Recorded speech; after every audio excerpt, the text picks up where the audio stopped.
हाय, hello, नमस्कार. चला, formalities करून झाल्या, आता मुद्द्यावर येऊया. तर मी यमुना, म्हणजेच मालिकेमध्ये मी जे पात्र साकारतीये, त्या पात्राचं नाव यमुना.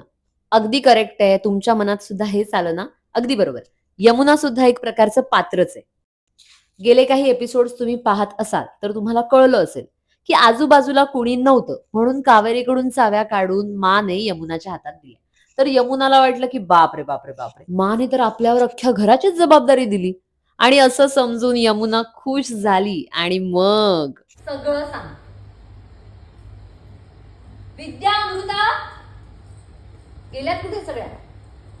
विद्या! आणि या फक्त चाव्या नाहीयेत हा, या घरावरचा अधिकार आहे हा. देखा, कुछ समझ में आया? ही यमुना मा सारखं वागायला लागली.